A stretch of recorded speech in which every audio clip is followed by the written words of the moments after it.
goes. Okay. And howdy. Good evening.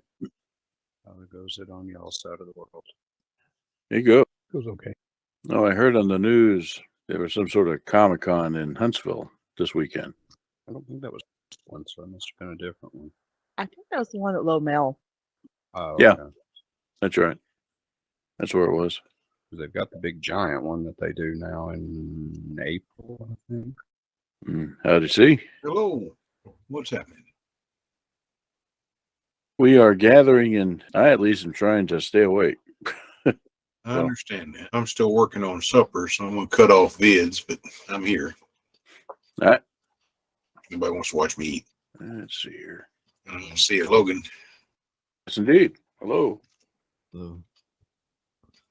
Hello. We got here. And hello, Stephen. Hello. How's it going? Evening. We're quiet bunch. Can't talk eating. Yeah, some eating, some just. Yeah, it's been one of those kind of days. Yeah. Been one of those weeks, so. It has. Indeed. It really has. Next week's already shaping up to be another one. I'm sorry to hear that. I've got to stop. It's going to keep me from being in the office Monday, so I've got to be over at a place here in town at 0600. Hey, cat, you didn't waste time. We're seeing shadows of the cat there. Cat's already up here. I see. All right. Yep. And then howdy enough. I know right there. Good evening. How goes in your world today? Not bad here. How are things with y'all? Ugh. I think that summarizes it for everybody. Rainy out there? What? No, it was actually nice and sunny today. Yeah, weather's beautiful today. Does Not so much a couple days ago. Yeah, we've had the biblical floods for the last week, but today was nice. So my wind gauge had winds up to 40 miles an hour here. Blew down one of my antenna masts, snapped it. The metal folded. So that was impressive. Didn't pull out the concrete, so I was impressed by that. We had at least one, I don't know where it was, but we had at least one pole snap. I saw two coming out of Petersburg Friday. Yeah, we lost one of our saplings that didn't. We went out there and there was a little stumpling. Of the two I saw, one was obviously snapped, and the other one was just swinging around its base like it had been dug out of the ground. Oh, yeah. I liked your metamorphosis of the stumpling. Yeah. The cycle of life from sapling to stumpling. Yeah.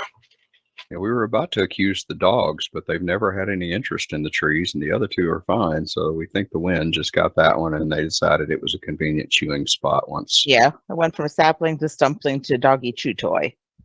Fair enough. I was just, shoot. I found the right glasses. I mean, I have the right glasses. Yeah, these are right. That's better. Okay. We've got the full house. Yeah, we could play tic-tac-toe with this grid. So I guess we'll go ahead and lay forth, as it were. What was that show where they had celebrities in the squids? And Hollywood Squares. That's Uh-huh. Hollywood Squares. And I'm trying to remember some of the name talent. They always had the same folks, usually. As long as I yeah. Blanche. Yeah, I can remember some of those shows. They were pretty hilarious.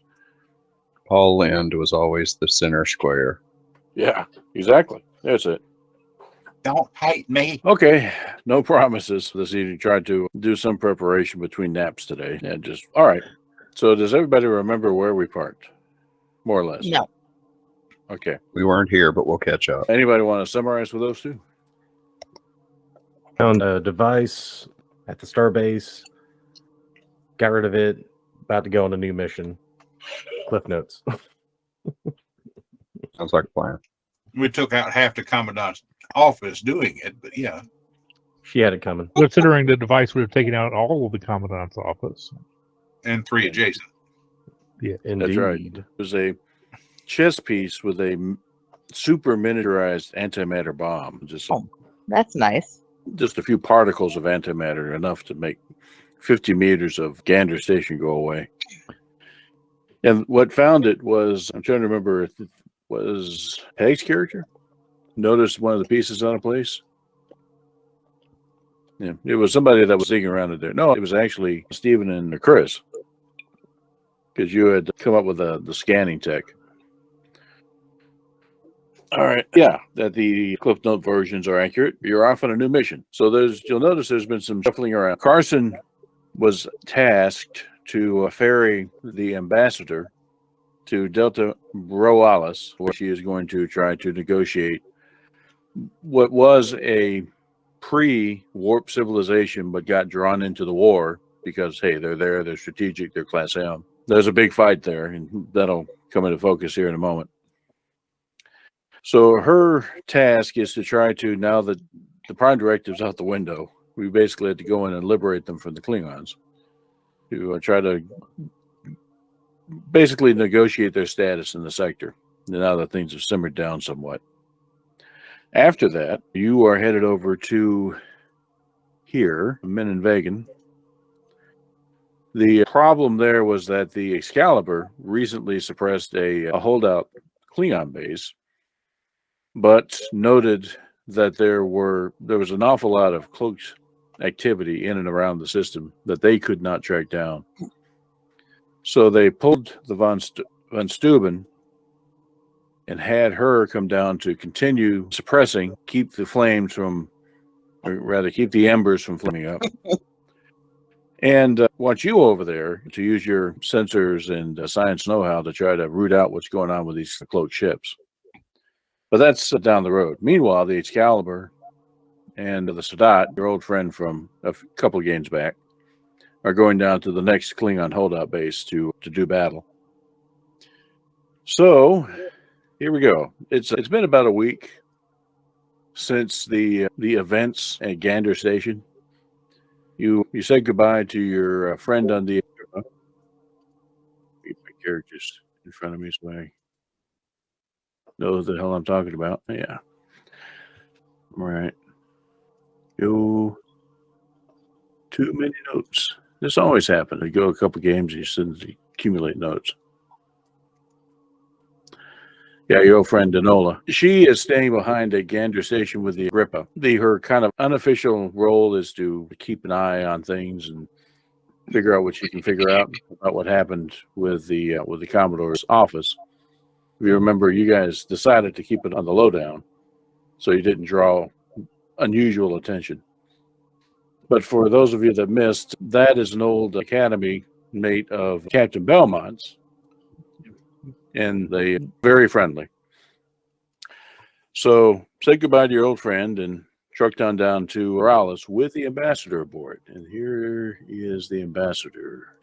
Now, Yuruti Ananish. She comes off as mild-mannered until she disembowels you. That was Commodore's experience with her. She also seemed to hold her own pretty well with the Klingons when she went to talk with them. So far, I'm pretty sure amongst the group, your impressions of her are mixed, because there's no telling exactly what she knows and what she doesn't know, because she actually said straight up to the Klingons she knew about the devices that they were finding on Federation starships. You've been finding those basically biological weapons that wipe out the crew but could do much more. And she told them what they were for. In the ending days of the war, Earth became desperate and came up with all sorts of things to throw at the Klingons, because you were there at Starbase 1, ready for your basically final assault. So this weapon was indeed made by Starfleet as a kind of desperate final defense. Now, why they're showing up here in this way, that's a mystery, but she knows what they are and had no qualms telling the Klingons, because that was her calculation. If you're going to establish a rapport and get any sort of trust at all, they need to know. And the Klingons won't be surprised to hear that, hey, the Federation was pretty desperate there at the end. Although that does add to the mystery from the Klingon perspective, Ambassador Krov, as to why the Council gave up. Because that, if they were so desperate, what threat did they pose? Anyway, You have her aboard. And so far, it has not been eventful. You slow boated it down there, and you could book it in a couple days. It's normally you cruise around at warp 5 or 6. So that's a week's strap from Brielle to Borealis. And in that time, you've had plenty of opportunity to sit down and talk with the ambassador. The ambassador has availed herself of the ship. It's not a cruiser. It's not an ambassadorial level sort of accommodation, but that doesn't bother her at all. And it is what it is. You were basically the ship that was headed in the direction she needed to go. She doesn't hold airs at all. She seems to be genuinely interested in what the crew does. Took the tours, made the right motions, nodded, asked questions. She clearly, to the technical types, is not a technical person. She does not know the inner workings of a starship.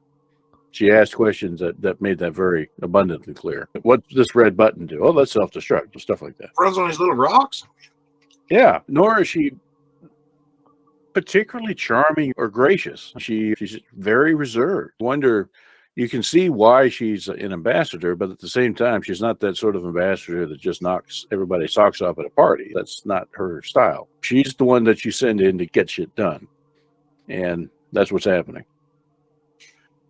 So, on the way there, let's get a couple of rolls from folks. All right. We'll start with let's get a insight command roll, and this is how's my ship doing? How's my crew doing? So, a couple of days after you leave Gander Station, you have a sit down with your first officer, ZZ. So, the crew's doing okay. They did very well.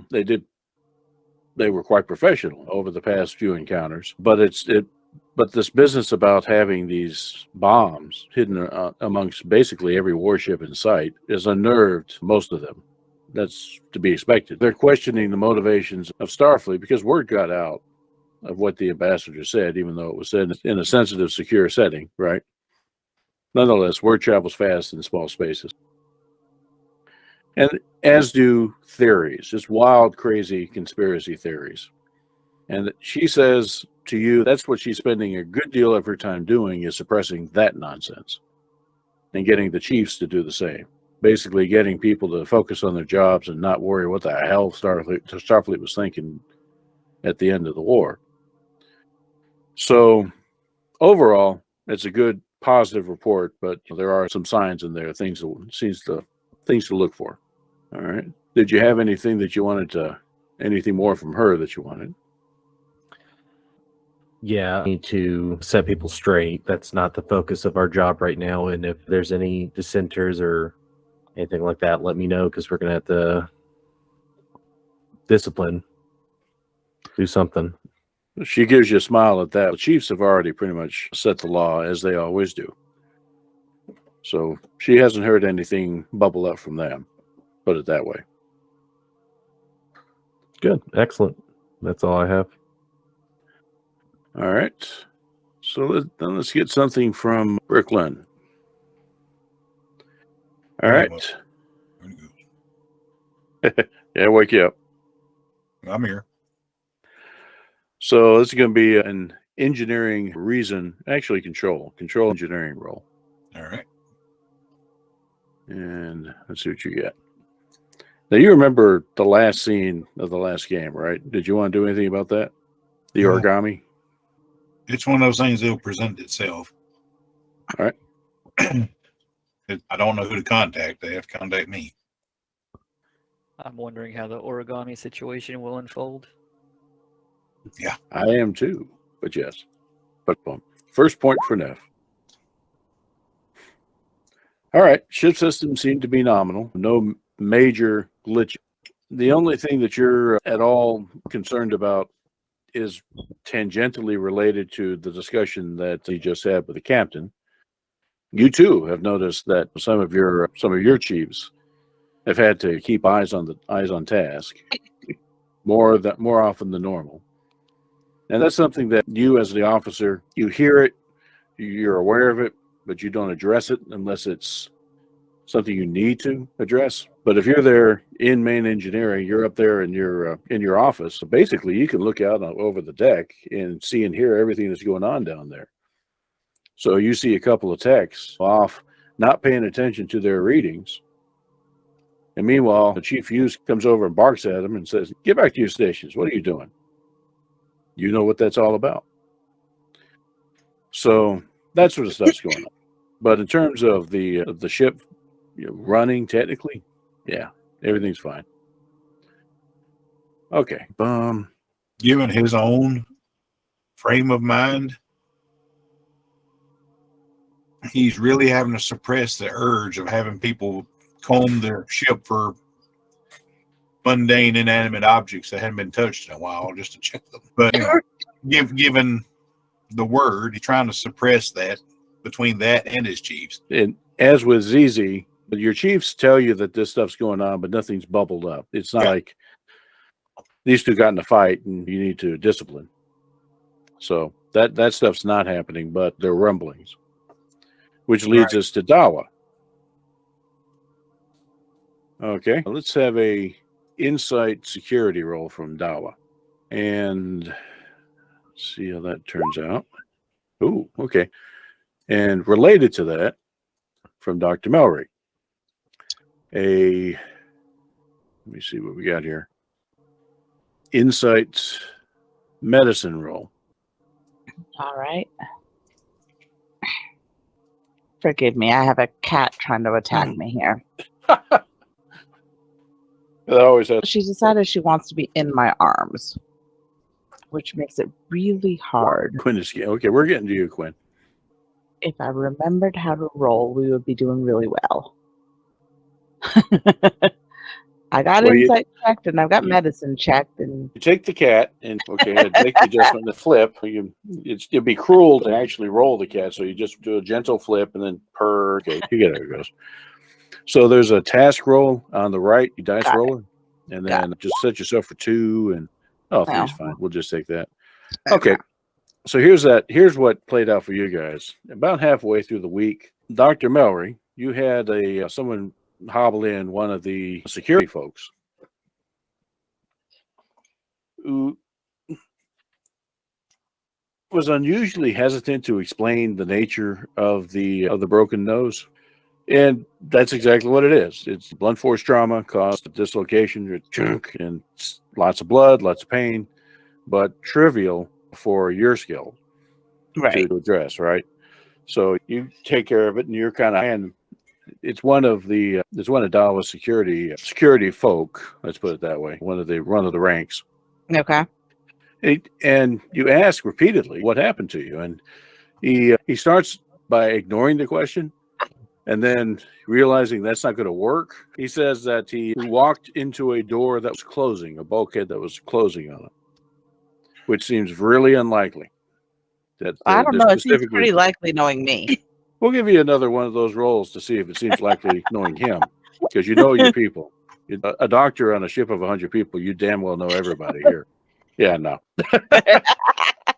You've seen this guy juggle knives. He's not running into bulkheads. So what do you want to do about that? Try to see if I can get any more information out of him. All right. Let's see here. I actually I had a name. Quick injection of sodium pentothal. Yeah. Oh, that's groovy, Doc. So let's see here. Oh, yeah, perfect. That's what I needed. I got too many windows open here. This is Peters, just crewman 1. He's one he routinely is posted in the brig, so not far from sickbay. There's no action in the brig right now. Okay. All right. You're not guarding any prisoners. We'll let you ride that roll that you got here just now.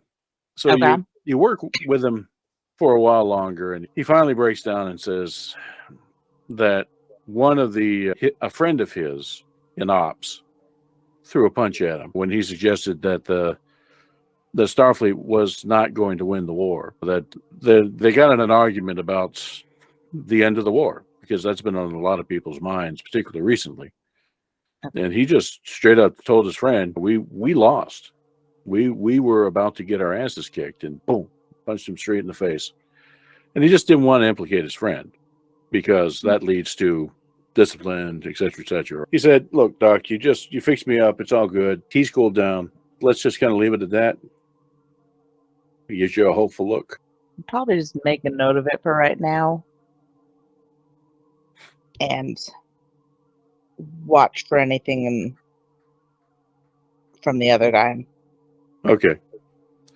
So he gives you a look. He's very thankful and walks out. And not 3 minutes later, Dawa walks in.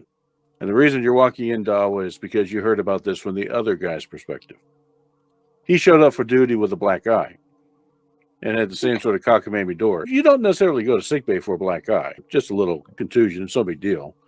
But his chief noticed it and reported it up the chain and finally got to you, Dawa. You're like, okay, what the hell's going on here?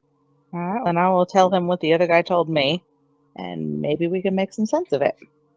So, Dawa, that role is okay.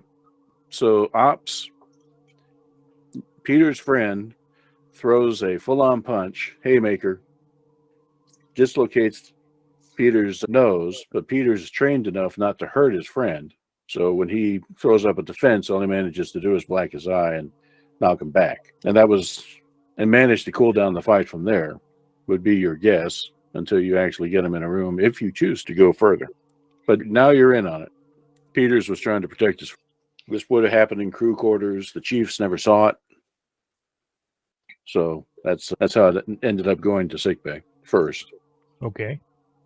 I suppose we need to have. I feel like at this point they're both lying with the same story. Yeah. It's only 20% bullshit. Which is a strong insight. Both lying with the same story. Just to make sure, I want to, considering especially it's one of my security guys, I'll just want to know to make sure, because there was nobody else involved in any doors, you know. Okay. So where are you going and who are you going to talk to? I'll just keep it involved within the people involved here. I'm not going to send it up the chain. I am Okay. up the chain. Mainly, I'm going to have the chiefs handle it. Okay. So you go talk to Smythe, who's your senior chief. Yeah. Okay. So you explained it to Smythe, and he gets this dark look on his face. Of course, he can't do anything about the ops guy, or he could. He can go talk to the appropriate chief and will. Yeah, but Peters, that's sloppy, getting hit in the face like that, taken by surprise. He needs more Yes. training. Yes. Which is exactly the way Smythe puts it. And that's what ends up happening to Peters. He ends up with a few one-on-one sessions with Smythe. They're getting punched in the face. Yeah, don't cross the chiefs, ever. The other crewman by the name of Granel, the guy that threw the punch. Let's see. Let's go to you in a minute. Now, Clark, you run communications, but you also run a department on the ship. This is not something that you normally have to deal with, but today's your day. Insight command. Okay. Let's see what you got. You scroll down there. All right. So you're in one of those dreadful meetings that crops up every day, where you're getting status reports and ongoing projects and upgrades and this and that. And Chief Behringer, who is your chief in charge, basically your right hand, the senior NCO in your department, kind of slides in a comment about some extra calisthenics training for one of your techs, a fellow by the name of Granel. And then just keeps on going. It goes right to the next item.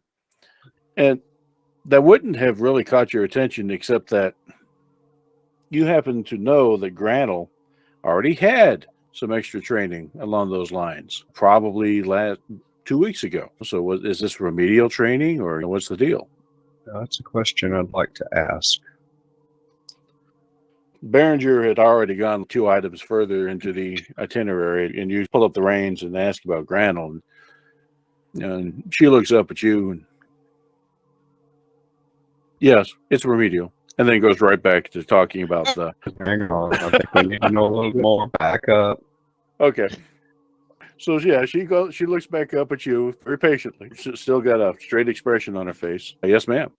So what exactly is going on here? Let's see. So she uses one of those expressions that you've learned to understand means we're taking care of it, meaning we, the chiefs, are taking care of it.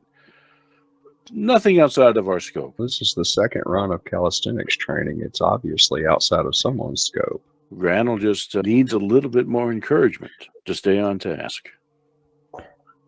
Send him to me in the gym at 0600. And Behringer cocks her head, looks at you, and then smiles because she knows about your training.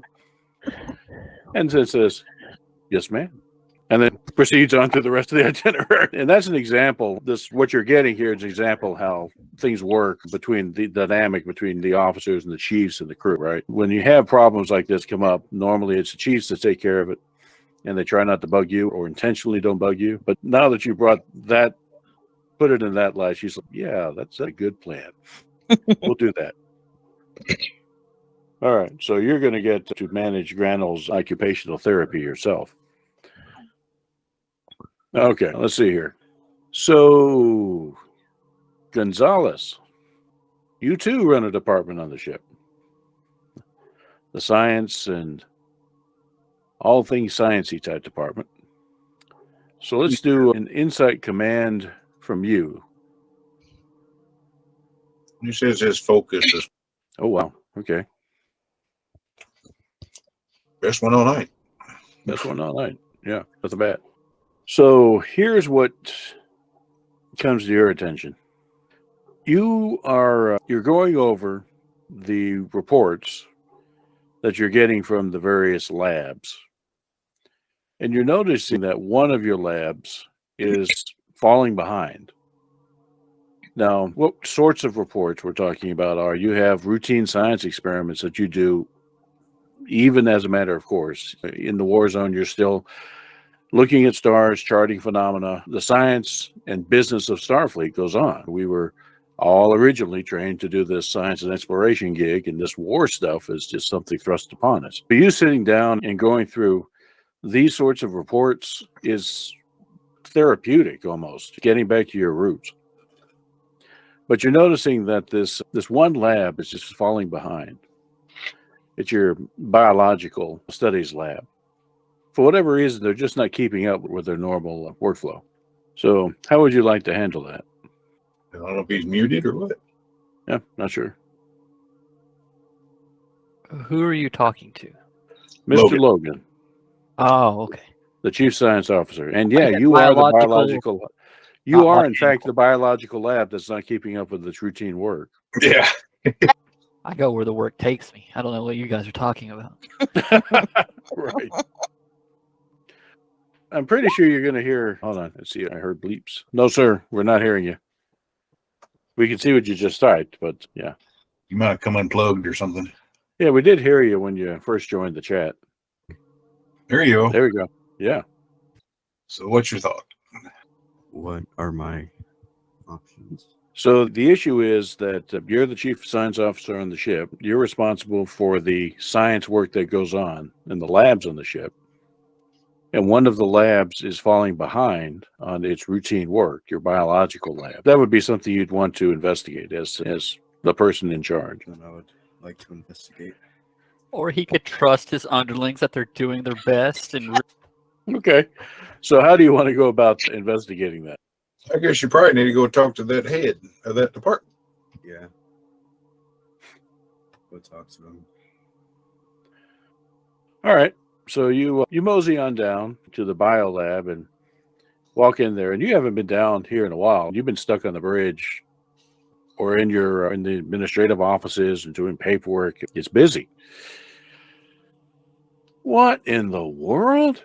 You look around and you see everything in the world, but that's just not related to biology. It's like these mechanical, like mad scientist contraptions scattered around everywhere. Off in the corner, buried, surrounded by some of these is Calvin, is an F's character working on something. Now this is the fellow that discovered the biological weapons that threatened the ship early on. So we're glad that he went off and did his own thing that first time. What is he doing now? Even I don't know sometimes. But remember, the last time was you were experimenting on the containment methods for that radiation, that biological weapon. You were poking and playing with it. We need to understand how it works so we know how to deal with it should we encounter it again.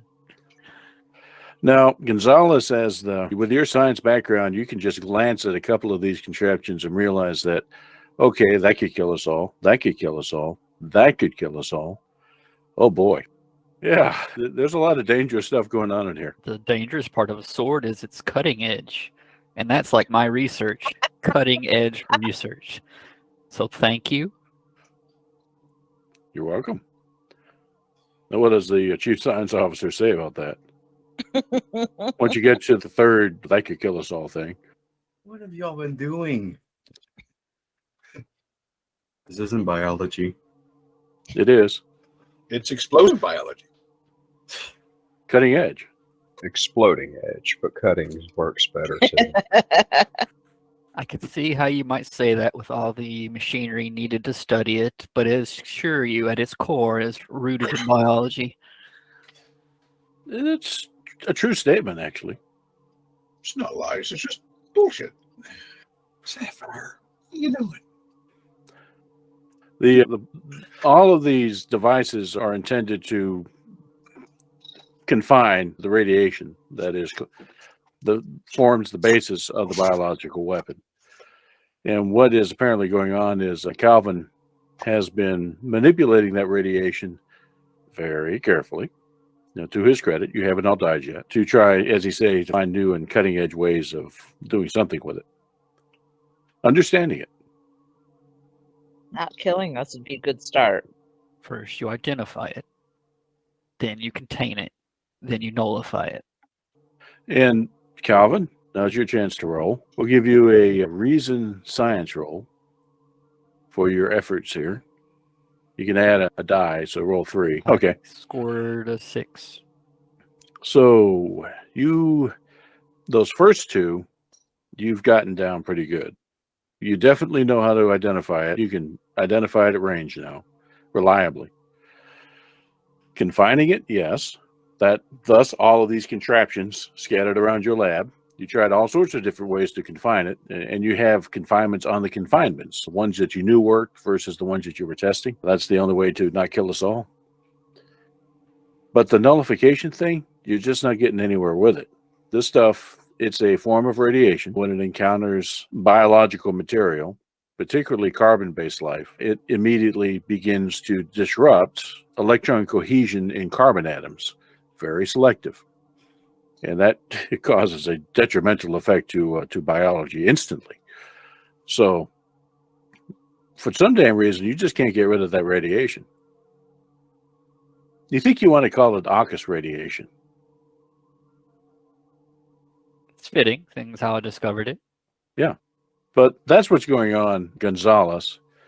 AUKUS has been, to the detriment of other routine tasks, focused, laser focused on this project, which has captured his obsession. So it's up to you, in charge of the department and in charge of AUKUS, to how do you want to handle it? This is your duty, your task. I guess it's okay as long as we find a way to not make it kill us all. I'm glad you're a man of reason and can understand what's going on here. Here, Taking A's good news for you to deliver. Good news for you to deliver to the higher ups, because I'm sure they're on your back. Here, this has improved the identification portion of it. I think if you take these specs and mount them into the bridge's standard sensors, they'll have an easier time finding it and be able to hone in quicker. Which seems true. I mean, from what you can see of the work, yeah, he's certainly come up with better ways to identify it at range, even within the confines of one of these confinement arrays, which would normally make it more difficult to find. Okay, there's progress that's been made for sure. Looks like you have a green light there, Calvin. I knew I would. Green's my favorite color. It certainly is. Okay. which leads us to, and that's a science department on the Carson. Let's see. So Rel Quinn, you too are in charge of a department. Why don't you roll? That's navigation / ops. So let's get a insight command roll from you. And I know you're scanning all the things. You'll probably be happy at what's being brought up to the bridge by Gonzalez. You get to scan more of the things.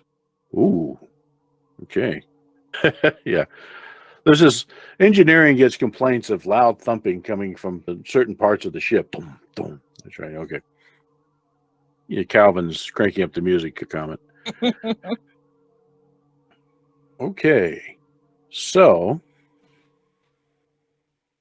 Quinn, let's see here. You have, let's see, which one of these do we want to go with?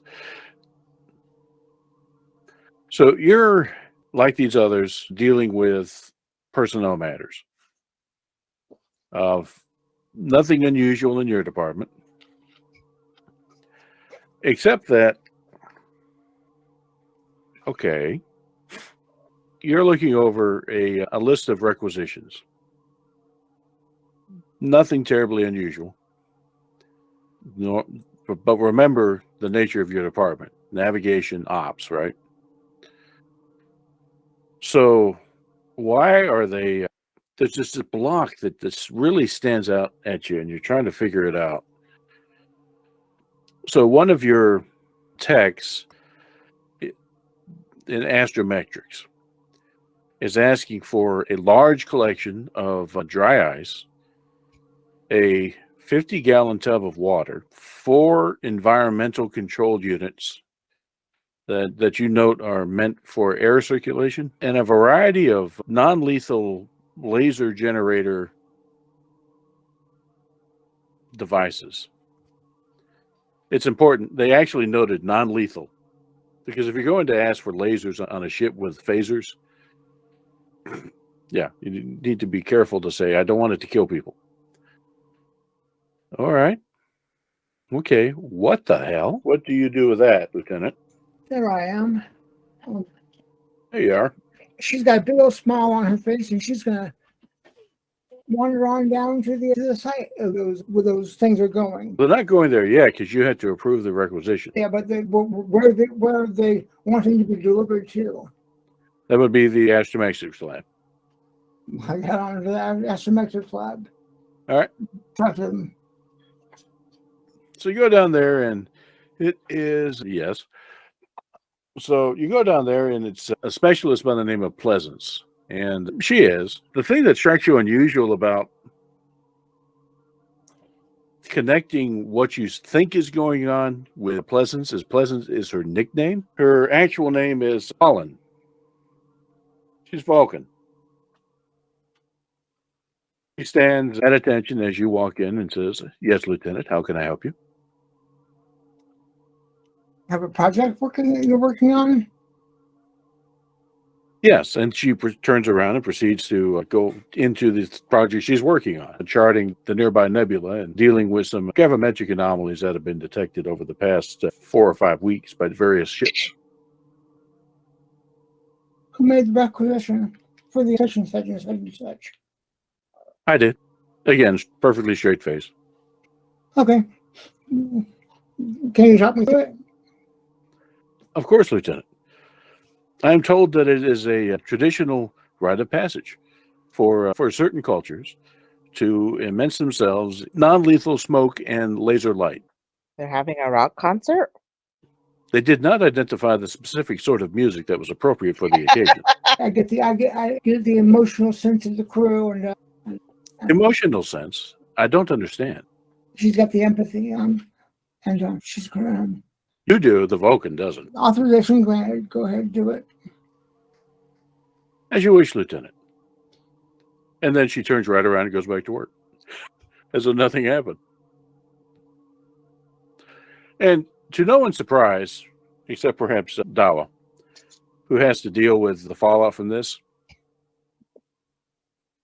there is indeed a rock concert in the vicinity of the loud music coming from the biological lab that night. with a very confused looking Vulcan continuously being asked to dance and not understanding the nature of that, but trying to be game in the context of camaraderie with the crew. Dawa, you show up to that and you look at Smythe and Smythe looks at you and you say, and both of you shake your head and you leave. But that's, as long as nobody's getting hurt, we're out of here. So You say a rock concert next to biologics. Must be the guys in geology. No, they're So- too busy getting stoned. So there you go. Yeah. Yeah. You don't want to go with those guys. Yeah. They're stoned all the time. So that finally leads you to Delta Paralis. Now, that was a routine week of life on board the Carson. High stress. People, the crew is coming up with creative ways to try to alleviate that stress, up to and including making their Vulcan friend the brunt of a joke. But it doesn't hurt her feelings at all because you didn't have any. And they made a party out of it in any case. So there you go. All right. Here we go. As you approach Delta Paralis, it is a beautiful place. Class M world, large temperate zone, lots of water. There are no like super land masses, just large islands and archipelagos. It's not exactly a water world in the sense that Benel is, because it has more than 30% land mass. It's very cut up and scattered, unlike Earth has big clumps where the land mass on Paralis is just all over the place. It is a populated world, although not a lot is known about the civilization. Remember, it was pre-warp and thus off limits. So there were some observations being done, but they were being done remotely by satellite. There was no presence on the ground because it was so close to the Klingon border, and the wisdom of that was borne out when the war started. They have managed their own suborbital space program, similar to what we have. They have a small space station. They call it Station Mall. They actually have a moon base. Yeah, way up here. And that there are 3 moons, and they have a moon base on the closest one, which is basically just an asteroid that was captured. Big rock. But you're talking populations in these bases very small, maybe 100 in the moon base and maybe 1,000 or 2,000 in Mall. So a star base, it is not. The people, again, you're not really sure. You've seen pictures of them. They're humanoid. They tend to have bright colored eyes, light, but their hair is extreme. It'll be a bright color, but it might be bright blue or white or black or just pitch black. Think anime, right? The culture is a mystery. From observations that it's a balkanization. There's no central government. Although they have come together to the extent to create this space program that they have and other worldwide initiatives, they still very much were squabbling amongst themselves. For the Earthlings, it will remind you very much of Earth way back when or today. It's a little bit of a surprise when you show up and you see a warp-capable ship docked at their tiny little station. Let's see. Find it for you. This guy. Ugliest thing you've ever seen. The Orson Welles. It is a converted, retired from Starfleet, then converted to civilian use, robotic ore carrier. To your knowledge, it has been in service for probably 60 years. You're not sure how good a shape she's in. Just looking at her as she's docked there at the station, you can see that she's could use some maintenance.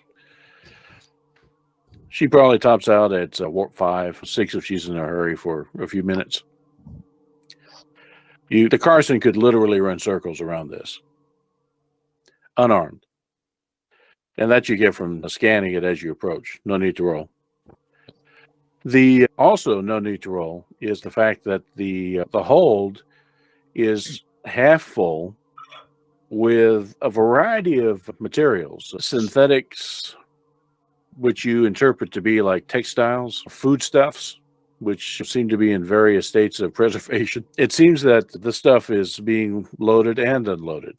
It's bacon. They're also, yeah, it's bacon. There are also some minerals, just a variety of them. So this is, just at a glance, this screams tramp freighter to you. This is the sort of freelance trader that plies the lanes.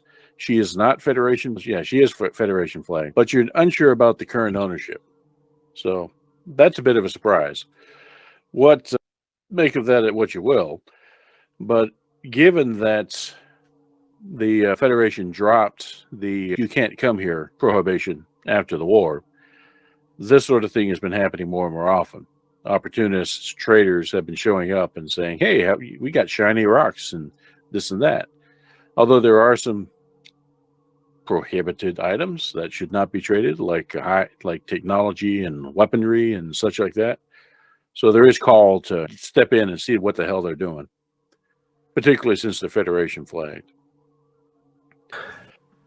Yeah, that'd be my first thing. Is as soon as we popped in, I want a sensor array set up. Basically, shoot some probes out, scanning for anything, because we're not that far from where we killed a bird of prey. And if you remember, that second ship came here. Well, you did get a report from your friend on the Sadat. He searched the system, didn't find anything. The Orson Welles was not there at the time when he was there. So it had to have, it arrived, and you would have seen it on scanners coming in, because scanners on the Carson are awesome. But one thing that I think is important to note now is that your friend on the Sadat noted that the government of Delta Borealis never let them actually dock at Station Molly or beam down anyone. So he was unable to meet anybody face to face. We had conversations, but they were not keen to. Yeah, after sending the probes out to do a little passive scanning, get someone to run everything they could on the Orson Welles, any available information on who bought it, and call the ambassador up to the bridge. Okay, so flurry of activity all of a sudden. So let's get some rolls from folks. So let's start with the probes. This will be Quinn and Gonzalez. So Gonzalez, roll yourself in, let's see, control science roll. And you can be assisted by the ship and also by Rel. Rel also, yours would be control science, and you get to add a second die because of your sensors focus. So that's a big set of rolls there. Clock, you're trying to get a hold of somebody. Oh my God. Damn. So you roll a control engineering roll to see if you have success raising somebody. Let's give Erdine the chore of figuring out who the hell owns this ship. Let's see, security. Control security for that. And let's see what all we got. Oh, God. Yeah, clock is... I know nothing. Yeah, the records are the lack of information is information. Your instincts scream. So not seeing any information about the recent ownership transfers on this ship, or who is currently the master of the ship, or information about the crew of the ship, that's suspicious. Very suspicious, because the last time you have records was about 5 years ago, and Orson Welles here was a long ways away with a legit looking crew at the time. They never got in any trouble. Then they sold it to X, and there go the records. So you're really scratching your head on that one and very suspicious about it. Okay. So you may not need to roll, Gonzalez. I think Quinn got it. Okay. So let's see. Let's start with Clock, though. So Clock, you're trying to raise these folks, and your newfangled fancy subspace doesn't work because of the tech difference. So you're having to figure out, okay, how do I talk to people who have radios? Oh, yeah. Okay. We can do that. And you get this guy. It comes through the translator, of course. Something to the effect of NY8473, NY8473, CQ, CQ. You'll have to repeat that. You're making no sense whatsoever. What? This is NY 8473. What's your call? Yeah. How do you identify yourself to this guy, whoever the hell he is? I give the name of the ship and the. So we're the Federation Starship USS Carson. Absolutely. You take us to your leader. Absolutely. Okay. Then there's silence on the other end for a minute. More like, this is the USS Carson. Who the hell are you? We're going to use the Queen's English if we're going to converse on this wireless. Randy, are you joshing me again? Afraid not. This is the second time this week. That isn't even funny. On that Last point, time we was both agree. some ship called Orson Welles. Come on. What the hell sort of name is that? Yeah, on the not funny point, we both agree. Now, let's try this again. This is the USS Carson. Please identify yourself. And he gives that call again. And okay, fine. You can have this frequency all to yourself. I'm switching. Okay, run Which it. is trivial for you to keep up with him, because he just switched to another frequency of not far away and kept on doing his calling CQ, whatever the hell that means. And okay, you're back on him, and he's like, "Wait, Randy, why'd you follow me?" Hi. I thought maybe we had a slight technical difficulty with getting cut off there, so shall we try this again? Erwin, you hear somebody off mic. Erwin, does that sound like Randy? Does that even sound like a man's voice? Oh, hell. Yeah, hold on a second. Yeah, wait. So you say you're one of those space aliens?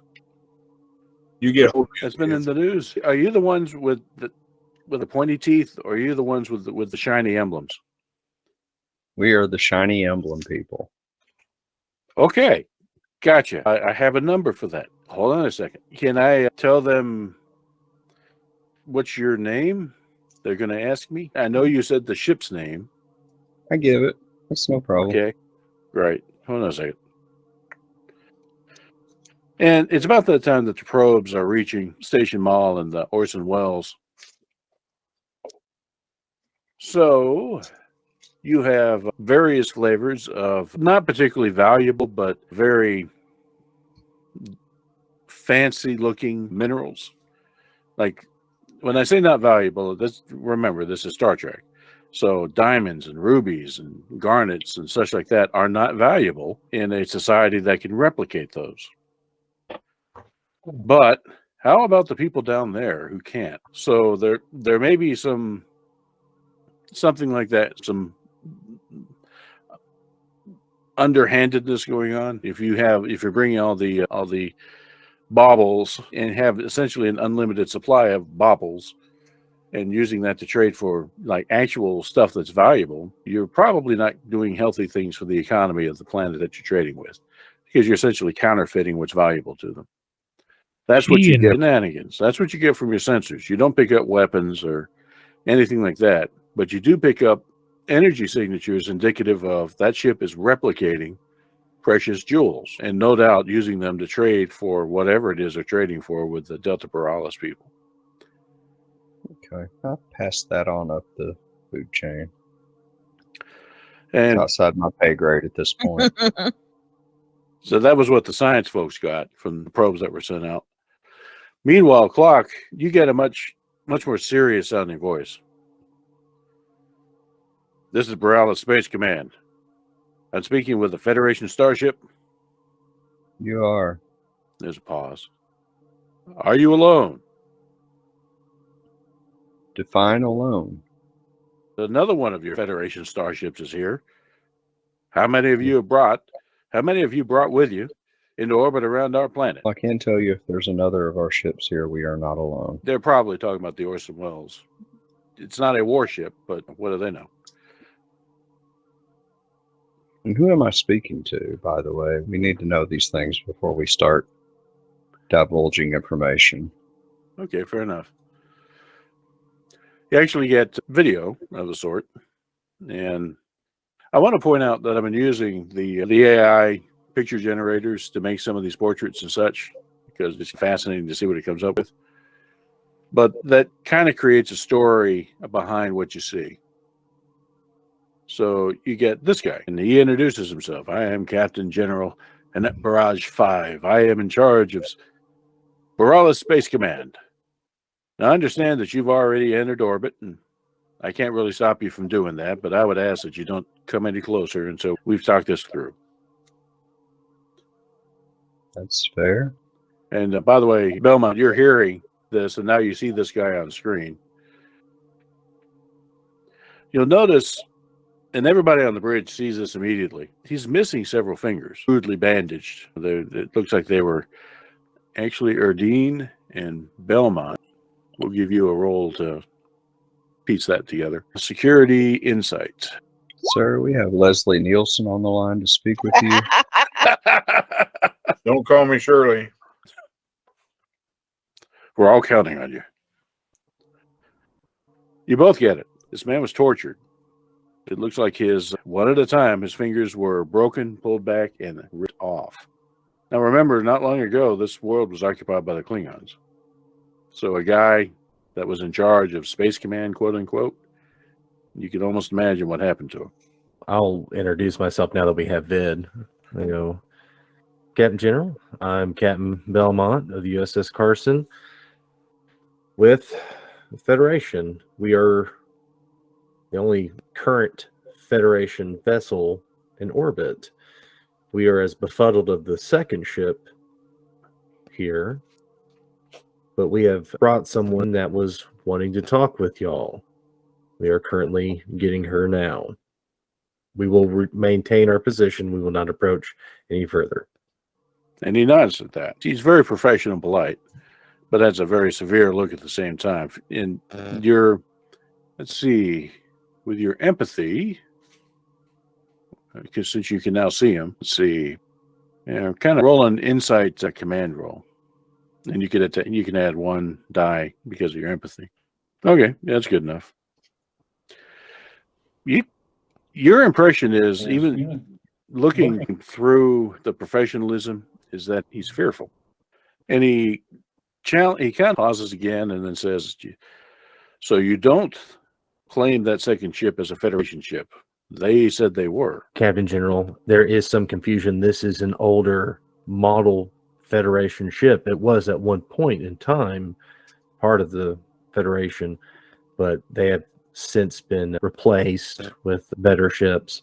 We're trying to get to the bottom of this. We are just as confused as you are. He makes a kind of a choppy motion, mute, and then leans off so you can't actually see him, and it's talking to one of his officers off to the side. And they acknowledge the order and run off. So you say that there's an individual that wanted to speak with us, and that's perfect timing. The ambassador walks onto the bridge, escorted by one of Erdine's security folk. In Belmont, you kind of swivel around the chair and see the ambassador, and she steps down to stand beside you. And she asks, "Who are we speaking with?"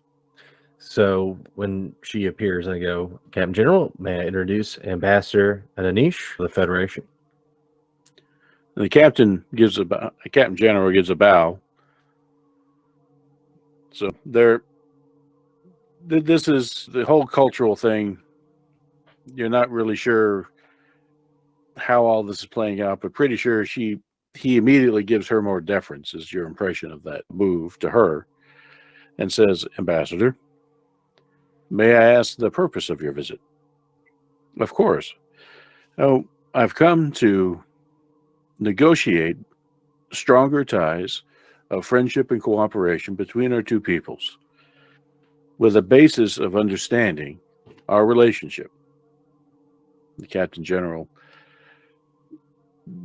almost grins. You can, for the military types, you can think, okay, that was diplomatic bullshit if I ever heard it. He bows again and says, "In that case, I will consult with our leadership and advise you as to how to proceed." Captain, he turns to Belmont, "I thank you for your cooperation. We do have, since you've mentioned that you're unsure about the status of that other ship, then you probably won't mind if we obtain and hold the captain of that vessel until we can ascertain their status."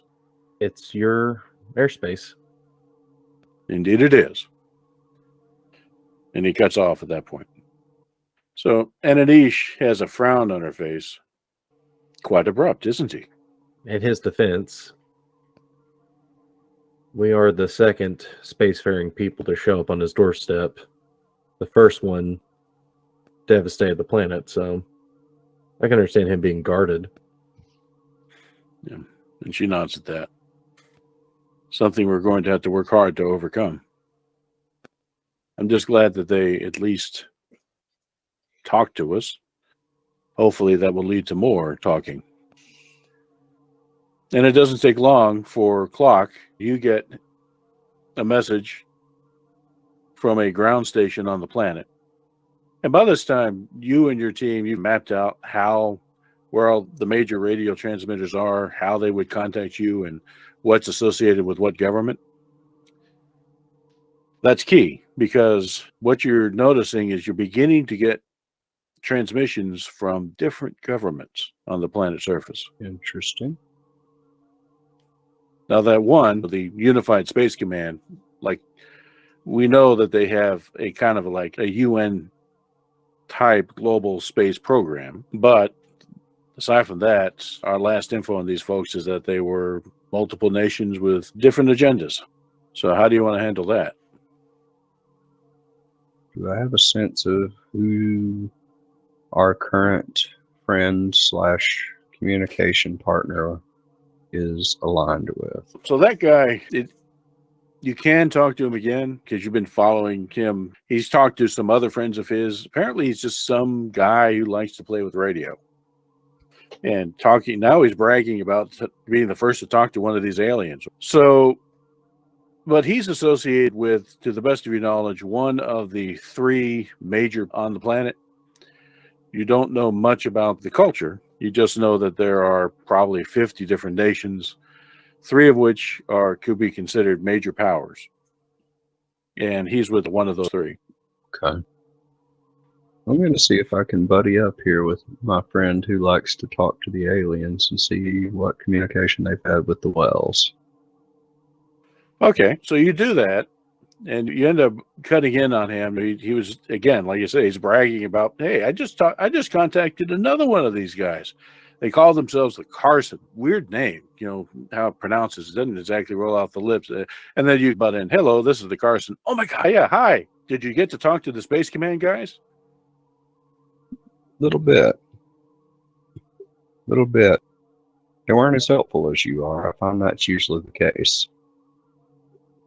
Oh man, hey, it's really amazing to talk to like real aliens. Sorry, I know that's probably rude, but say, is your skin green, like they say, blue? There's all sorts of weird stories going on around the Federation types.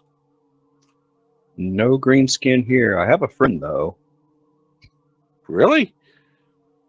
Okay, you won the bet.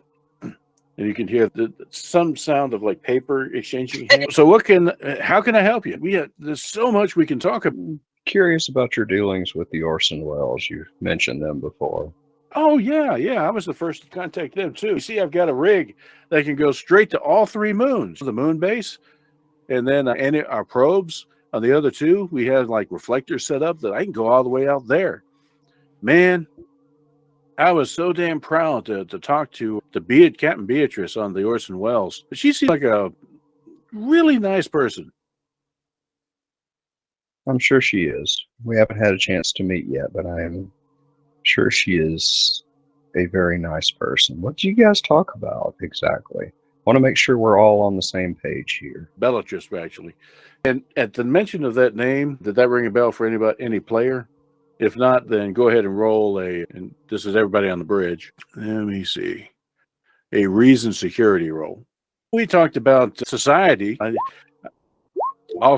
She shared all sorts of interesting details about what the Federation's and all the different people. Ring a bell for me. And then we talked a little bit about what people like, because she's like a trader, I think, and a merchant. We just had talked for hours, and then at some point, Space Command cut me out and took over the conversation. Oh, so did she say what she was trying to trade with you? She said she had all sorts of interesting stuff, but she didn't really know what we'd be interested in until she knew a little bit more about our culture. So I think the most valuable thing that she decided that she had that she could trade were these crystals that are rare here because of the geology of the planet. Gemstones, red ones, rubies.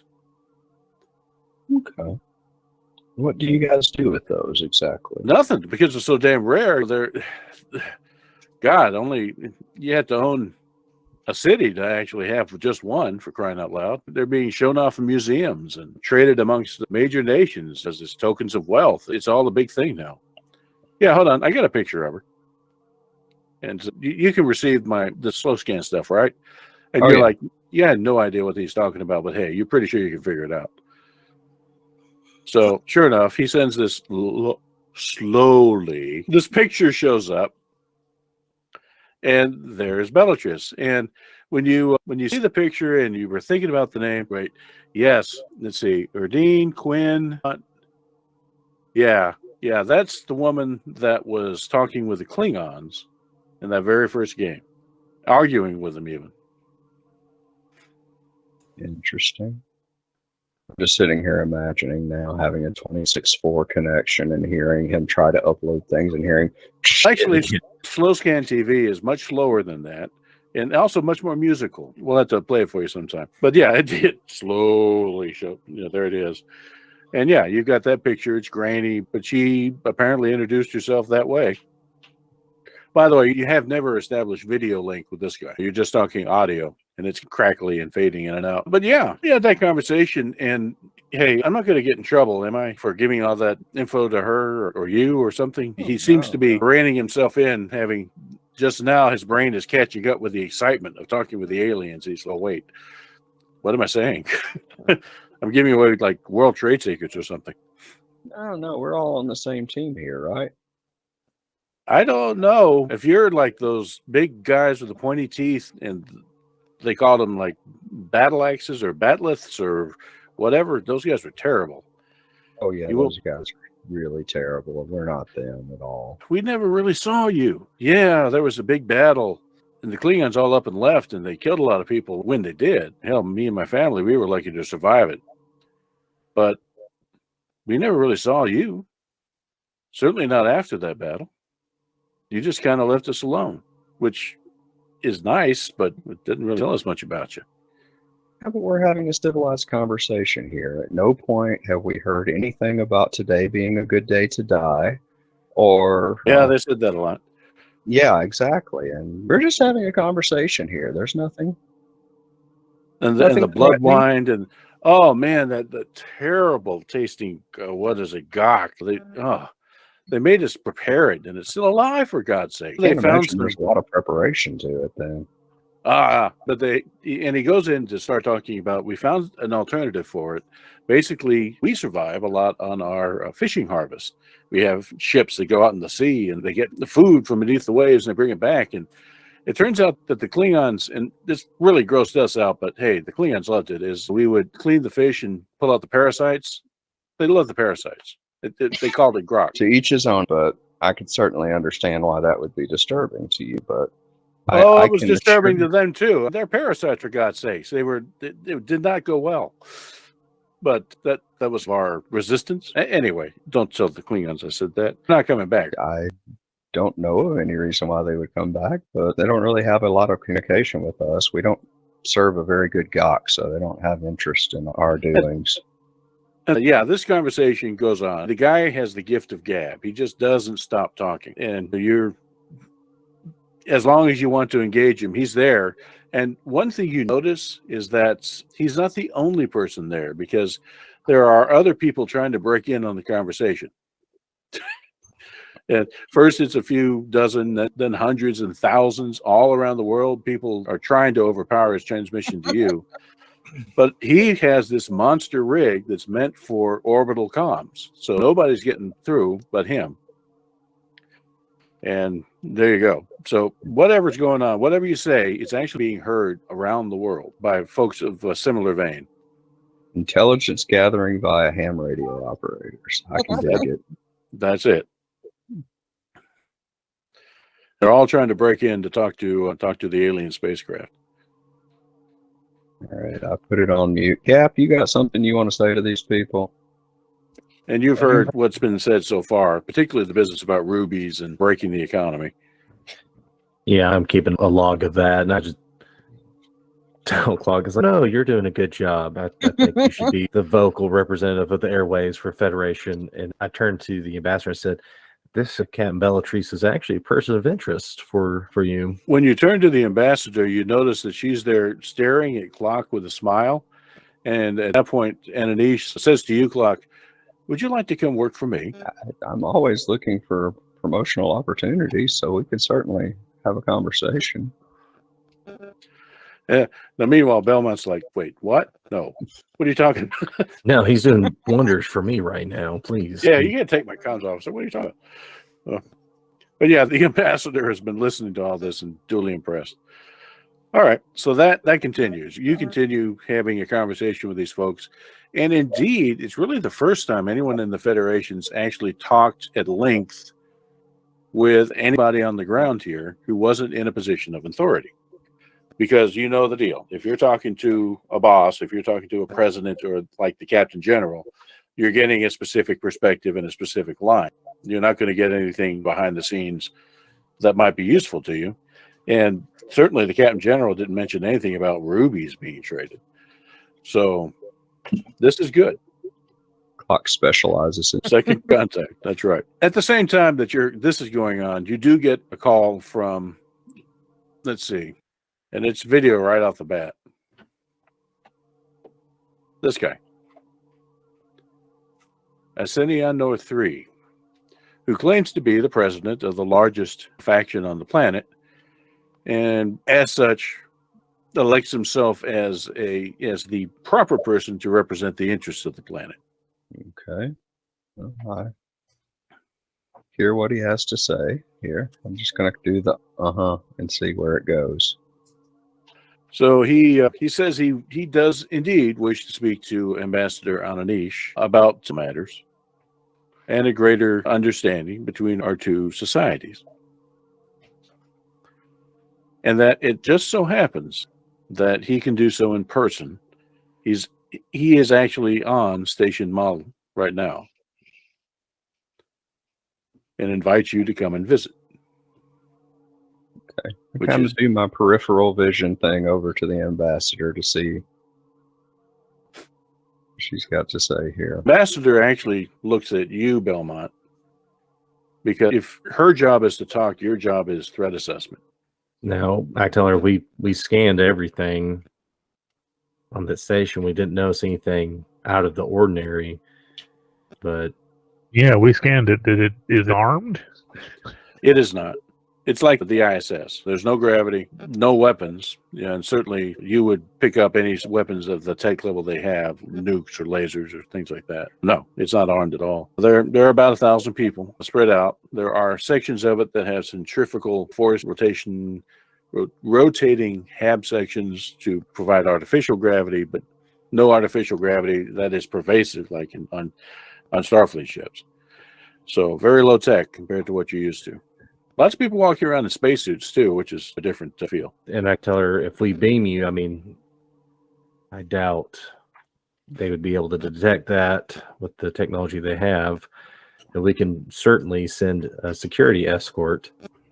Have they actually seen a transporter? They probably have from the Klingons, I would think, during the war. That'd be the one way you could discreetly talk with this present whore without alerting any of the other factions. We're still trying to figure out who and what these factions represent. Yes, that would be shocking to them, certainly, to beam aboard, but if we send a shuttle, that would definitely raise some flags. Yeah. The only mitigating factor is that this station of theirs is essentially neutral territory for the planet. Let's go in with open hands this time. If you don't mind, let's take one of your shuttles. Make sure that everybody sees us come. Okay. We'll try and be as non-threatening as we can for an unofficial first contact, and we'll just we'll deal with the captain general as necessary. How does that sound? Very good. Who do you want to send with her? There's going to be a shuttle pilot, but who else? Just in case, send Dawa. If there's going to be any shenanigans, double crosses and stuff, Chief Security definitely will be able to escort safely the ambassador and deal with any ne'er-do-wells. And let's see. Anyone Dawa recommends. I need all my tech people. We could send Dr. Bellry, or we could send a botanist. We want to have a non-threatening looking, non-uniformed person. I'm busy. Pick someone else. All right, he's busy. That's what comes on the comps. All right, he's busy. Hey, Gonzalez would nod. Yeah, he needs to focus on not killing us all. What? Wait, what? He's what now? Okay, Again? it's under control. I would need you to keep sensor sweeping just in case. Try to send people that aren't currently doing something right now. So probably just send security, chief security, and another security personnel. Okay. Mallory, did you want to join this? Yeah, I can join them. All right. Okay. Take environmental suits and pack lightly. And Dawa, did you have anyone in particular you wanted to take? Are you going to go senior, like with Smythe, or are you going to just take somebody who's seen action that you're impressed with, or what do you want to do? Who's seen action or something, but I'm going to try to pick somebody that doesn't look like Smythe. Yeah, I don't want 600 pounds of muscle. Okay, so hold on a second. I think I have the name for you. Remember when you were down on Blackstone and you had a team with you? Yeah, those guys did really well. Let's see. You get that name. That's an engineer. Lindsay. Petty officer. Petty Officer Lindsay. He was there with you. Goober? Yeah. Uber? Oh, no. Okay. So the shuttle pilot is Baxter. Specialist Baxter. Sticks McGee. Shit. And you got Anish, yeah, Dr. Mallory, and Petty Officer Lindsay. And how are you packing, if at all? I think we didn't scan any weapons over there. They might have some small arms or something like that, but Yeah, and who knows? If they did, it'd be, think Traveler, like snub pistols, very weak, relatively. I think we'll go in unarmed. Just keep an eye out. Okay. This works. So No need to provoke a diplomatic incident over weaponry on a international neutral ground. So the shuttle takes off. No, you were never cleared for the Carson to get into a lower orbit. They initially asked you to kind of stay in your high orbit and not approach. But the shuttle they do clear, and the shuttle comes on down and comes and meets Station Mel with the Orson Welles. And it's pretty clear to you at this point that the Orson Well is powered down. You're not sure. The sensors would have indicated that when the Captain General said that he was going to take the captain into custody, that also coincided with the ship itself powering down. Now that should raise a flag. These folks don't know a thing about Fed tech. They shouldn't. So for the ship to power down, someone who did had to power it down. Who did that? Interesting question. But you arrive, and I think, this is good. Get off the shuttle. Baxter stays behind. Just keep an eye on the shuttle, make sure nothing weird happens. You're met by President, a couple of what look like military sorts, but then again, military sorts tend to be the sorts that end up on the ISS. Highly trained, highly professional, but it shouldn't necessarily be alarming to see that. It's no more alarming than having Dawa and Lindsay there. Let's see. Look at something real quick. Okay, so Dr. Mallory, let's give this will be an insight medicine roll. Okay. You're actually, this first time you've met one of these species in person, so this is your medical expertise. Give me just one moment to get back to my computer. And extricate yourself from cats, probably. No, actually, a snack. And then Dawa, let's see an insight to security roll from you as you kind of look around, and particularly these two professional-looking flankers. Okay, that's a good roll from Dawa. And a good roll. Okay, you guys are winners. So, question from both of you: did you bring tricorders? Or did you leave those behind on the shuttle? And do you actually use them if you have them in front of this guy? I more than likely brought mine. It's hard for you to part with it. Yeah, it's your primary diagnostic tool for sure. I would have had the other security officer bring his tricorder with him, but not to use it unless something came up. Okay, understood. And how about you, Mallory? Were you going to use yours? Not just yet. Okay, so you get kind of surface impressions then. Dawa,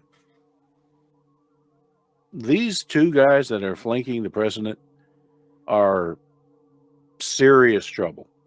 You're pretty damn sure that, you know, under the spacesuits that they're wearing, it's the 600-pound gorilla you tried to avoid bringing over here. These guys look serious, and they look like they're just the way that they hold themselves. They're trained in hand-to-hand. So these are bodyguards. Mallory, the thing that strikes you is,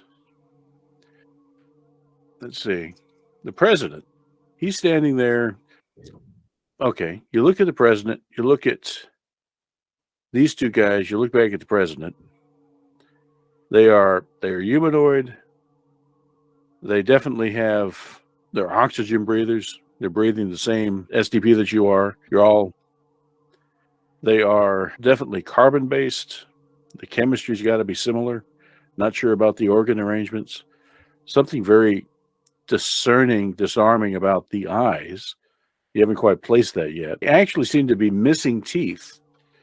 Instead of teeth that are, when you see them talk, you can notice this. Adult humans have a row of teeth above and below, many individual teeth with many different roles. But these folks seem to have plates rather than teeth. And you're not sure what the evolutionary impact of that was. But maybe that has something to do with the nature of their diets, because it's a lot of seafood and that sort of thing. The hands are what have an unusual number of joints, and you're not quite sure how that affects them, but they have to have extreme dexterity when it comes to just being able to grasp and manipulate things. Because instead of 2 joints, they have 4 per finger, which is wow. Okay. And it may even be to the point that the retrograde, you haven't actually seen it yet, but the joints might actually go backwards as easily as they can go forward. Seeing things just at a glance. But the thing that strikes you, and Dawa almost, he wasn't focused on this, but you're focused on appearance and what you can pick up, is that, hey, those 2 gorillas that are flanking him could be his sons. Okay. There's a strong resemblance between the 3 of them. One of them's this old man. The other 2 are younger, but there's a strong resemblance between the 3 of them. Just keep it in mind for right now, not bring it up per se. And so Aseni bows deeply to the ambassador and says, it is with great pleasure that I welcome you to our world, or at least this small construction of it above.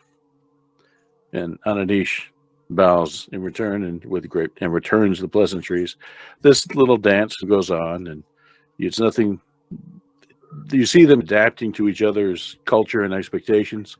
Both of them are experienced in negotiations, but from entirely different cultures. Whereas Aseni has spent an entire lifetime talking amongst those factions on the planet below, Ananish has negotiated first contact with a whole different world. So it's not exactly a level playing field, but they're both experienced.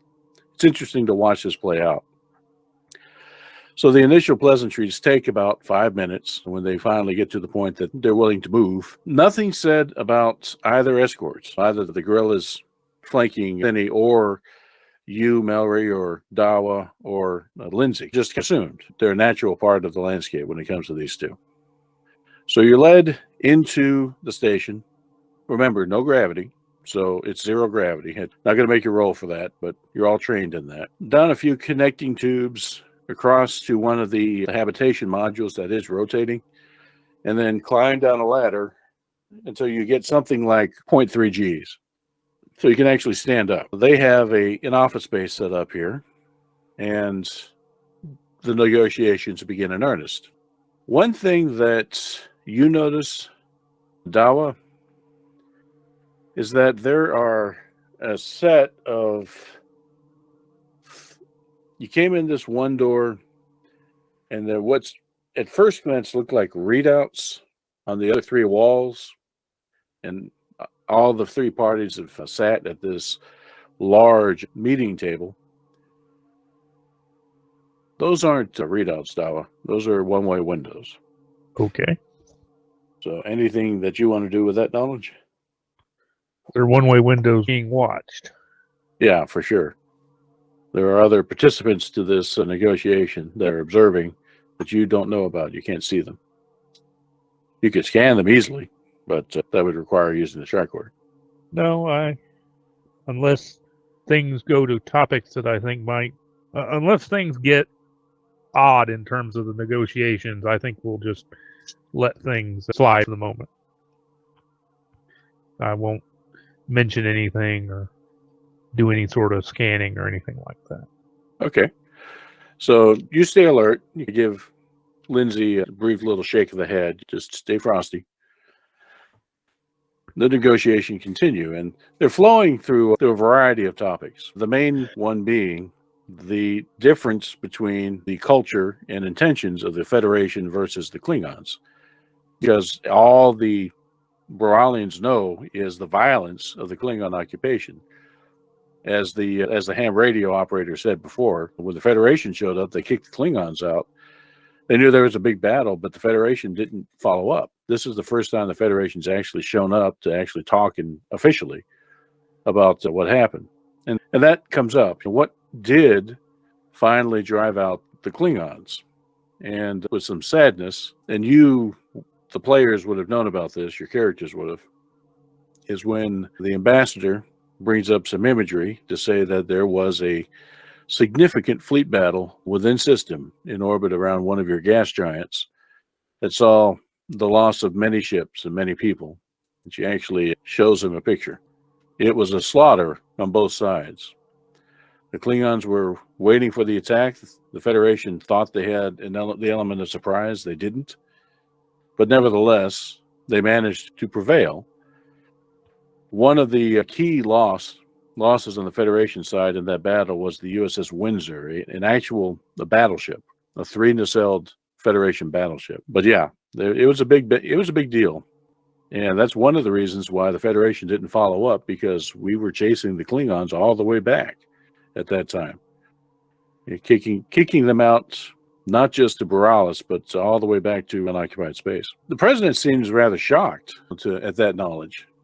And can this be confirmed in any way? And she says, well, of course, we can offer you the ability to see it with your own eyes. He seems troubled at that. I wish I had known that information before I had made other arrangements. Other arrangements? The ambassador asks. He nods. The ambassador, we have already made arrangements with a neutral third party, neither the Federation nor the Klingons, to help propel our society into the warp age. Oh boy. Everybody kind of looks at each other at that. And then he said, may I ask who? And that's when this gentleman walks in. Why, of course. The Orion Syndicate always welcomes new members. And that's where we'll pause it. Thank you, Matthew. We're trading rubies for hot girls that we're painting green. Pretty much. Yeah, that's exploitation of the tech is strictly prohibited by the Federation Charter. And trade high tech or weapons, things that will help them kill each other better. And you can't undermine their own economy with the technology that we have, such as creating stuff that's valuable to them but worthless to us. That's Ferengi like to do that, but no, Federation says that's not kosher. So there you go. Yeah, the Orions are involved. Wonder what that second ship was that left. All right. Well, good show. Everybody, thank you. Good night. Okay. Thank you. Yep. See you tomorrow, Matthew. Okay. Well, Yep. See ya. I'll pick you up. Take care, everybody. Have a good. Yep.